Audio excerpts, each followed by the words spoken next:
역대상 15장 1절입니다.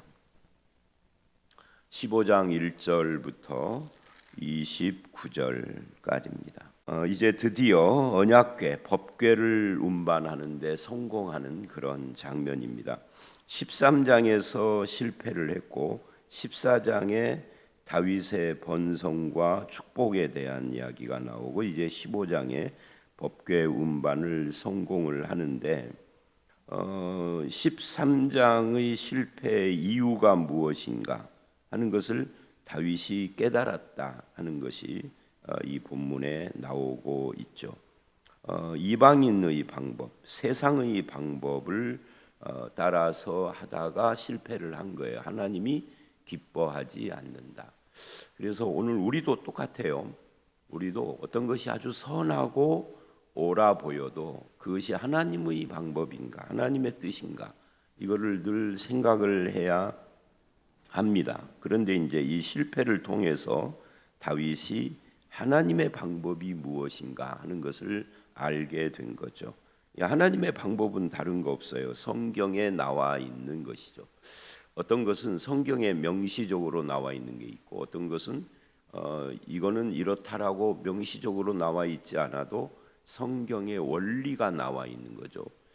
그런 것을 우리가 생각을 해야 하고, 이 두 가지가 아닌 경우에는 우리가 하나님의 뜻과 인도 성경 공부할 때 배우는 것처럼 그럴 때는 하나님의 뜻에 접근하는 여러 방법들이 있죠. 어쨌든 이게 하나님의 뜻과 방법인가 하는 것을 생각을 해야 한다 하는 것을 이 13장과 15장의 교훈을 통해서 깨닫게 돼요. 먼저 이 본문은 크게 둘로 나누어집니다. 둘이라고 하기에는 그렇죠. 조금 잘게 나누면 5단락으로 나눠진다 이렇게 말을 할 수 있을 거예요. 1, 2절은 하나님과 다윗에 대한 이야기가 나와요. 이 오베데돔의 집에 복을 주신 하나님. 그래서 다윗이 13장의 실패를 극복하고 다시 법궤를 운반할 마음을 갖게 하신 하나님인 거죠. 그래서 이제 실패한 자에게도 회복의 은혜를 주시는 하나님이다. 그래서 다윗이 궁전을 세우고 하나님의 궤 둘 곳을 마련하고 그것을 위해 장막을 쳤다. 이제 다윗의 마음이 이제 풀어진 거죠. 이 궁전을 세우고 아직 성전을 세운 것은 아니에요. 하나님의 궤를 둘 곳을, 이건 성전을 말하는 건 아닙니다. 임시초소를 마련을 했다. 그것을 위하여서 장막을 쳤다. 그러니까 성막 형태로 그렇게 했다는 이야기겠죠. 그리고 2절을 보면 다윗이 이르되 레위 사람 외에는 하나님의 궤를 맬 수 없나니 이는 여호와께서 그들을 택하사 궤를 메고 섬기게 하셨다. 그러니까 하나님의 궤를 메오는 것이 선한 일이고 복된 것이지만, 그리고 즐거운 것이지만 그것을 하나님의 뜻대로, 하나님이 세우신 원칙대로 해야 한다 하는 것을 깨달았다 하는 거예요. 그래서 회복시키시는 하나님을 믿고 그 은혜를 의지해서 하나님의 뜻을 따라 이 일을 시행을 하기로 결심을 했다 하는 것을 보여주고 있는 겁니다. 이 다윗의 위대함이 뭐냐 할 때 이런 거예요. 다윗은 이 법궤 사건뿐만이 아니라 다른 사건들에도 그래요.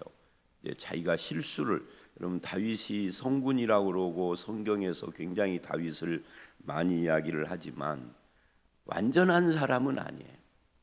이 법궤 사건뿐만이 아니라 압살롬, 암논 그 사건도 그렇고요. 또 가장 큰 실수는 바세바 사건이죠. 또 사무엘상 같은 데 보면은 이 역대기에도 앞에 나왔었습니다만은 예루살렘 우물에 물을 먹고 싶다 하는 이 왕이 한마디를, 여러분 왕뿐만 아니라 어떤 그 위치에 있는 사람은 주변에 있는 사람들 앞에서 어떤 말을 한마디 하는 것이 굉장히 조심스러운 거예요. 왜냐하면 다윗이 예루살렘 우물물에 물을 먹고 싶다, 베들레헴 우물물에 물을 먹고 싶다 뭐 이런 말을 하니까 옆에 있는 사람들이 목숨을 걸고 가서 우물물을 떠와요. 그때 다윗이 크게 깨닫고 후회를 하죠. 그러면서 이 물을 안 먹고 땅에 부수면서 내가 잘못했다.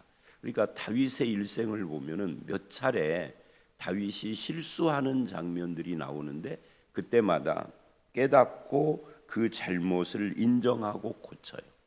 이게 이제 다윗의 위대함이 거기에 있다 하는 것을 알 수가 있고, 고치는데 그냥 고치는 것이 아니라 하나님의 뜻을 늘 생각을 하고 말씀을 귀히 여기고 순종하는 그런 형태로 고치고 있다. 오늘 이 1, 2절도 그런 모습을 보여주죠. 네, 우리가 이걸 잘못했다. 하나님의 궤를 메우는 것은 이미 하나님께서 말씀 속에서 정해 놨는데 우리의 열정을 가지고 이거를 왜곡시켰구나. 이걸 깨닫고 이제 그걸 바꿨다는 이야기예요. 두 번째 문단은 3절서부터 15절 말씀인데 여기는 어떤 내용이냐면 법궤를 메는 사람들의 명단입니다. 3절을 보면 다윗이 예루살렘의 사람들을 모으고 여호와의 궤를 그 마련한 곳으로 메어 올리고자 하여 4절로 10절은 그들의 명단입니다. 이게 전부 다 레위 자손들입니다. 그래서 4절 다윗이 아론 자손과 레위 사람을 모으니, 아론 자손도 넓게 보면 레위 사람, 레위 지파에 속하니까 레위 지파 사람들의 지도자들입니다. 자손별로 지도자들을 이제 모았다 하는 이야기예요. 그리고 11절 다윗이 제사장 사독 아비아다를 부르고 또 그 이제 세운 레위 지파의 제사장 지도자들 5절서부터 10절에 나왔던 그 제사장들을 11절에 다 불렀다는 거예요. 그리고 12절에 그들에게 이르되 너희는 몸을 정결케 하고 여호와의 궤를 메어 올리라 이렇게 지시를 해요. 여기에 나오는 이 8명의 지도자들, 레위의 종족과 그 지도자들, 그 중에 그핫 자손 8절 10절은 그핫 자손의 관계가 돼요. 그래서 레위의 세 종족과 거기에서 나오는 가문별 지도자들이다 이렇게 말을 할 수가 있죠. 그 지도자들의 그 전체 그 소집을 하고 그들에게 뭐를 요구하느냐면 이렇게 이야기를 해요. 13절 전에는 너희가 매지 아니하였으므로, 여기가 너희가 매지 아니하였으므로 이 말은 레위 자손이 매지 않았다 하는 거죠. 우리 하나님 여호와께서 우리를 찢으셨으나 심판했다는 거죠. 이는 왜 그렇느냐, 우리가 규례대로 그에게 구하지 아니하였습니다. 이 규례라는 것은 하나님의 말씀을 말하는 거죠. 말씀대로 하지 않는 우리의 열정으로만 했기 때문에 하나님이 그걸 싫어하시고 심판했다는 거예요. 그래서 여기 이제 다윗이 정하는 것이 몇 가지가 있죠. 첫째는 말씀에 순종해야 된다. 아무리 선한 의도를 가지고 나의 열정과 진심과 정성과 헌신의 마음을 가지고 있어도 말씀을 순종하는 것보다 더 우선일 수는 없다. 말씀 순종을 전제로 하고 거기에서 열정, 헌신, 진심 뭐 이런 것들이 필요한 것이죠. 그래서 15절에 이래요. 모세가 여호와의 말씀을 따라 명령한 대로 레위 자손이 채에 하나님의 궤를 꿰어 어깨에 매니라. 이 채로 어깨에 맸다. 그것이 모세가 여호와의 말씀 따라 정해놓은 그 말씀의 규례대로 했다 하는 거예요. 자, 그래서 이게 다윗이 요구하는 것이 두 가지 중에 첫 번째가 말씀 순종인데, 이제 우리에게 이걸 적용을 해보면 우리의 예배가 자기 도취에 빠져서 하나님 앞에만 자기 흥에 겨우고 자기 도취에 빠져서 드리는 것이 아니라 하나님의 뜻, 앞에서 찬양도 하고 헌신도 하고 정성도 드리고 해야 하는 거죠. 물론 반대의 경우도 있어요. 말씀대로 철저한데 열정이 없어요. 열심이 없어요. 그것도 문제가 되죠. 거꾸로 열심은 있는데 하나님의 뜻하고는 좀 어긋나요. 그러면 안 된다 하는 것을 여기서 알 수가 있는 거고, 두 번째는 몸을 성결하게 하라 하고 11절과 14절에 두 번을 강조를 하죠. 몸을 성결하게 한다 하는 것은, 이 성결이라는 말은 우리나라 말 그대로만 놓고 보면 뭐 깨끗게 한다 이런 뜻처럼 들리는데, 사실은 하나님을 위해서 또는 거룩한 목적을 위하여서 자기를 구별하는 거예요. 근데 나를 하나님께 드린다 하는 이야기죠. 근데 내가 하나님께 나를 드려 구별해서 드리는 것을, 좋아요, 내가 나를 구별했습니다, 드렸습니다, 말로만 하면 안 되잖아요. 그러니까 그 내가 하나님께 구별해서 드렸다를 뭘로 표현을 하느냐면, 구약의 방법이 몸과 옷과 이런 것을 씻는 거예요. 깨끗이. 우리로 말하면 몸을 목욕을 하고, 목욕까지는 안 가더라도, 때밀이 목욕까지는 안 가더라도 샤워 정도라도 하고, 그리고 옷을 빨아서 새 것으로 입는 거죠. 깨끗하게. 그렇게 하는 것은 몸을 씻고 옷을 빠는 이 외형적인 행동이 중요한 것이 아니라, 그것은 상징적인 것이고, 내가 하나님 앞에 나를 성결히 구별해서 드립니다라는 것을 내포하고 있는, 그게 더 중요한 것이죠. 이건 이제 죄악에서 구별을 하고 세상에서 구별을 하고 나는 하나님의 것으로 드려집니다. 근데 이런 구약의 구별법이 신약에 오면은 예수 그리스도의 십자가에서 성취가 돼요. 그래서 이제 신약 시대의 저와 여러분은 어떻게 우리를 성별을 하는 거죠? 이렇게 되는 거죠. 예수 그리스도에게 우리의 죄를 고백하고 용서를 받고 그 용서받은 마음으로 나를 하나님의 것입니다라고 그렇게 드리는 거예요. 그걸 성결이라고 하고, 말로만이 아니라, 구약은 말로만이 아니라 몸과 옷을 씻었는데 우리는 목욕을 하는 것이 아니라 이제는 세상 정신에서 구별해서 말씀을 내 삶의 원칙으로 받아들이고 하나님께 말씀과 기도로 예배하는 거죠. 이렇게 함으로써 우리가 하나님께 나를 드리는 거예요. 그리고는 하나님이 원하는 삶을 사는 거예요. 신약에 오면은 조금 더 실질적인 것을 요구를 하는 거죠. 구약은 상징적인 것이다 라고 하면은 그게 15절까지의 이야기예요. 그리고 이제 세 번째 문단은 16절서부터 24절입니다. 여기는 찬양하는 사람들입니다. 이제 법궤를 메어오는 방법이, 메는 사람들도 중요하지만 이 법궤를 들여올 때 찬양대를 조직을 했다 하는 거예요. 그래서 악기들이 쭉 등장을 하는데, 그 악기들이 무엇이냐면 비파와 수금과 재금이에요.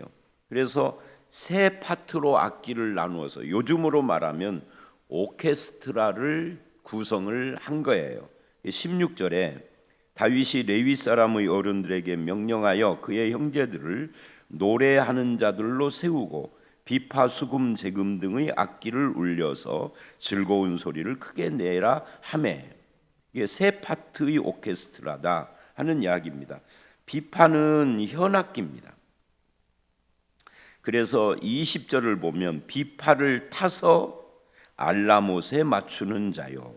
이 알라못이라는 말은 요즘으로 말하면 소프라노예요. 근데 이제 알라못이라는 것은 다른 말로는 처녀의 목소리다. 여러분, 여자의 목소리도 아니고 남자의 목소리도 아니고, 여자 목소리가 아닌 것은, 여자도 나이 드신 양반들은 고음을 내는 것이 쉽지가 않아요. 근데 처녀의 목소리는 쫙 올라갈 거 아니에요. 그래서 요즘으로 말하면 소프라노를 말하는 겁니다. 그 다음에 수금은 현악기인데 21절을 보면 수금을 타서 8째 음에 맞추어 인도하는 자요, 이렇게 이야기를 합니다. 그리고 이제 재금이 나오는데 19절에 재금이 나오죠. 이 재금, 놋이라는 말을 해요. 놋재금. 이거는 오늘날로 말하면 이 악기는 심벌지에 해당이 됩니다. 장챙 뭐는 거, 쾅쾅 어는 거 있잖아요. 그러니까 현악기 두 종류와 심벌즈 이걸 동원을 했어요. 그렇게 해서 지금 찬양대를 조직을 했는데 여기 22절을 보면 레위 사람 지도자 그나냐는 노래에 익숙함으로 노래를 인도하는 자요. 노래에 익숙함으로 할 때 이 노래가 스미닛이라고 하는데 이건 테너를 말하는 겁니다. 그러니까 남자 중에 목소리가 높이 올라가는 고음으로 올라가니까 전체 노래하는 자들을 쫙 끌어가는데 적격인 거죠. 저음을 내는 그런 베이스가 하면은 이게 전체를 이끌어갈 수는 없죠. 해야지 좋게 되는 거 아니에요. 이제 그런 것들을 지금 말을 하는 겁니다. 그러니까 각 파트장이라든지 악기라든지 이런 것들을 세웠다 하는 거예요. 23절, 24절은 문 지키는 자까지 나와요. 궤 앞에서 문을 지키는 자요, 하나님의 궤 앞에서 나팔을 부는 자요. 그러니까 앞에 세 가지 악기에다가 추가로 나팔이 하나가 있는 거죠. 이 나팔은 찬양을 한다기보다도 어떤 신호를 하는 것이죠. 그래서 이런 구성을 쫙 했어요. 이런 것을 볼 때 오늘날 우리에게도 이제 현대에는 어떤 사람들이 있느냐면 찬양대가 필요하냐라고 의문을 제기하는 사람들이 있어요. 심지어 우리에게는 익숙하지 않은 개신교 교파 중에는 무악기파, 악기파로 나눠진 교파도 있어요. 그리스도의 교회라는 것이 있는데 아마 전주에도 한두 개는 있을 겁니다. 그 교회가. 근데 서울 경기도 쪽에 가면은 좀 있거든요. 그리스도의 교회라고. 이건 이단이 아니고 개신교 교파인데 미국 같은 데는 많이 있다고 합니다. 근데 이 그리스도의 교회가 꽤 오래전 이야기입니다. 둘로 쪼개졌는데 이 찬양대 문제로 찬양대를 할 때 악기를 써야 되느냐, 아니 찬양대뿐만이 아니라 예배를 할 때 악기를 쓰는 것은 잘못된 것이다 라고 주장을 하는 사람들이 생긴 거예요. 그래서 무악기파라고 그래요.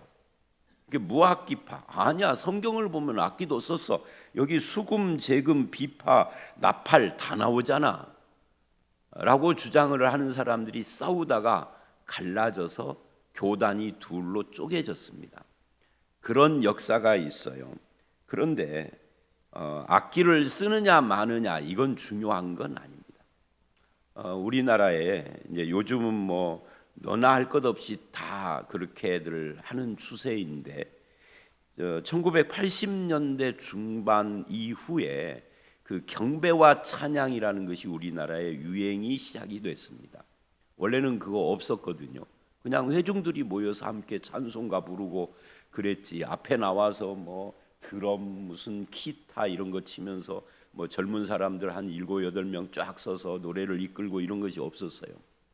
근데 그런 것이 유행을 하면서 젊은이들 사이에, 그 당시 젊은이들이니까 지금은 그들이 50대, 60대 초반 이렇게 됐겠죠.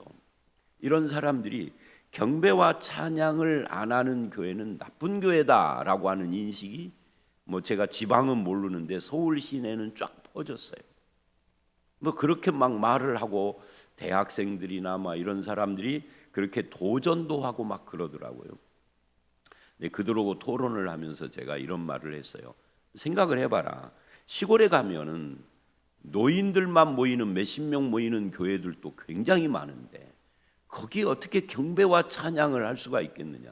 드럼 치고 기타 치는 사람들이 혹 그런 것에 관심 있는 노인네가 있어가지고 있는 교회도 있을 수는 있지만 거의 90% 이상은 그거 못할 것이다. 그럼 나쁜 교회냐. 너네들이 다니는 그 쫙 악기 동원을 하고 신디하고 하면서 젊은이들이 있는 그런 교회만 좋은 교회라고 하면 되겠느냐 하고 토론을 했는데 결론은 씨가 안 먹혔어요.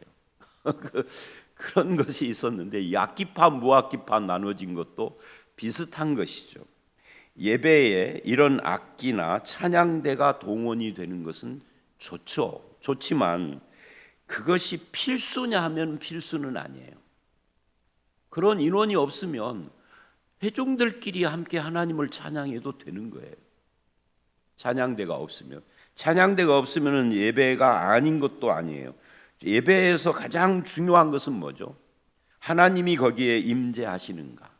그리고 성도들이 그 하나님을 경배하고 찬양하는 마음으로 지금 예배를 하고 있는가? 그리고 예배가 끝난 뒤에는 예배자의 삶을 사는가? 생활 예배라고 하죠. 그런 것들이 더 중요한 것이다 하는 것을 알 수가 있습니다. 자, 그래서 이렇게 이제 하나님을 예배하는 찬양대를 세우고 25절서부터 28절은 네 번째 문단입니다. 언약궤를 메어 올립니다. 예루살렘으로. 25절을 보면 즐거이 맸다 그래요. 하나님의 일을 하는 사람들의 자세를 보여주는 거죠. 즐거움으로. 헌금을 해도 즐거이 내야 하는 것이고, 고린도후서 8장 9장을 보면 즐겨내는 자를 하나님이 사랑하신다 그래요. 그러니까 헌금이든 찬양이든 예배든 뭐 그것뿐만이 아니라 예를 들면 주차 관리를 하고 차량 운행을 하고 또는 주방에서 봉사를 해도 즐거이 해야 하는 겁니다. 투덜거리면서 하면 안 돼요. 마르다 증후군이라고 그래요. 그거를 마르다는 열심히 봉사를 했는데 투덜거렸어요. 근데 투덜거리는 봉사가 아니라 즐거움으로 하는, 이게 하나님을 섬기는 자세다. 26절을 보면은 그렇게 즐거이 맬 때 뭐 했다는 거예요? 하나님이 도우셨으므로예요. 그러니까 제사를 하나님이 도우셔서 제사를 드렸어요.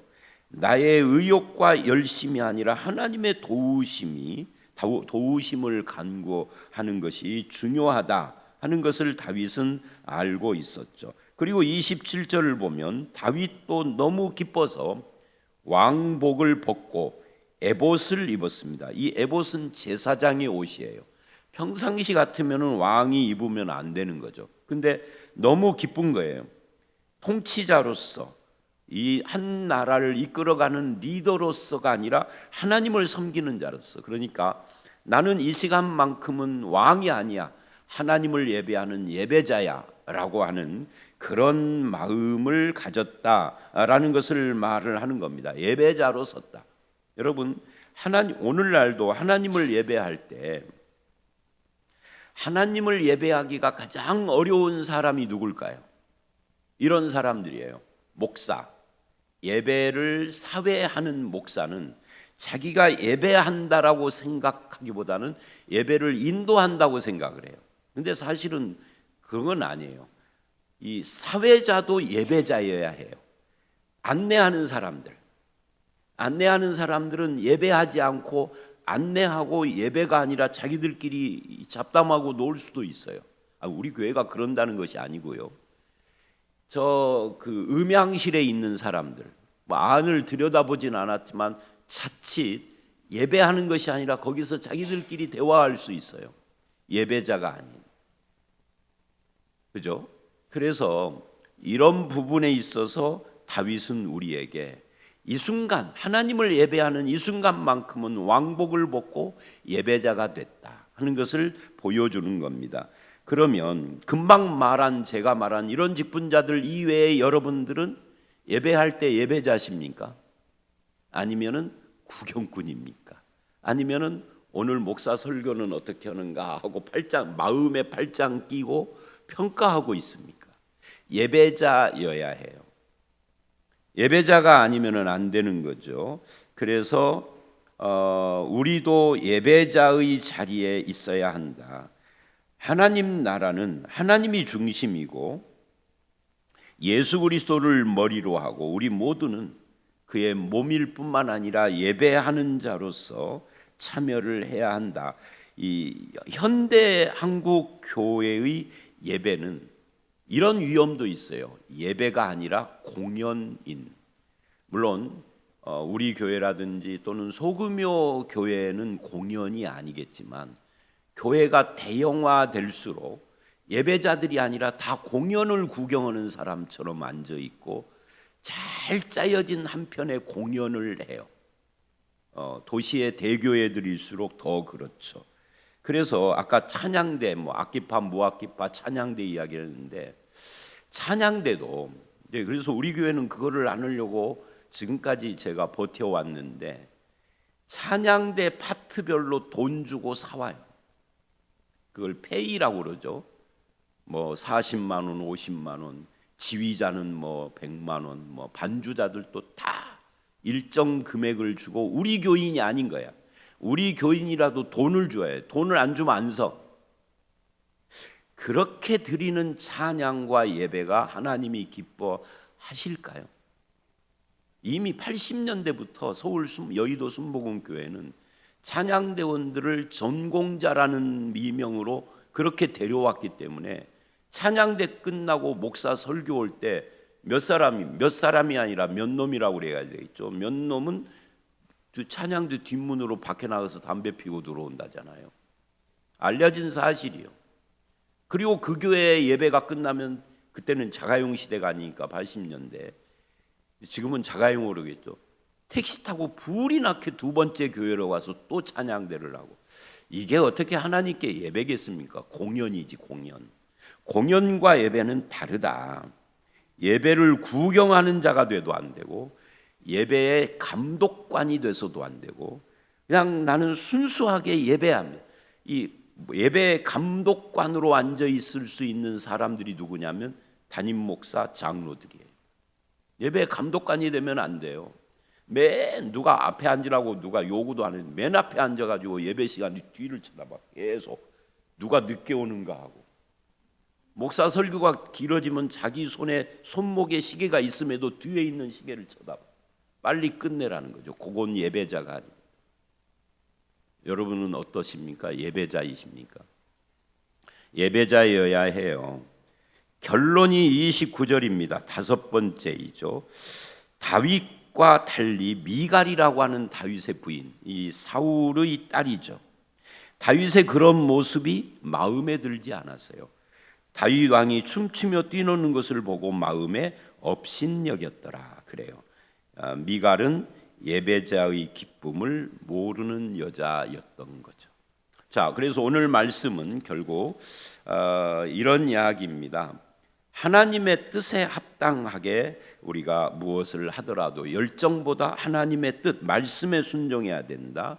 그 다음에 성결해야 된다. 자기를 구별해야 된다. 그 다음에 예배자가 되어야 한다. 그 예배를 이해 못하는 미갈과 다윗이 대조가 되고 있는 거죠. 마지막 이 예배자의 삶을 살아가는 저와 여러분들이 다 되시기를 주의 이름으로 축원합니다. 함께 기도하겠습니다. 하나님 아버지, 하나님의 일을 할 때는 항상 나의 열정과 정성과 헌신보다 말씀에 순종하는 것이 중요하다라는 것을 알았습니다. 또한 아버지 하나님, 우리가 입술로만이 아니라 우리의 몸과 마음을 성결히 하여 하나님의 것으로 구별해 드리고 예배자로 돌아서서 하나님을 예배하는 것이야말로 신앙에서 가장 중요한 것임을 다시 한번 깨닫습니다. 코로나 이후에 우리의 예배가 자칫 아버지 하나님 구경꾼처럼 유튜브를 통해서나 TV를 통하여서 구경하는 예배가 되고 있지는 않은지 아버지 하나님 우리의 마음의 예배의 기쁨을 회복시켜 주시고 하나님께서 기뻐하는 예배자로 살아갈 수 있도록 인도하여 주시옵소서. 예수님 이름으로 기도드렸사옵나이다. 아멘.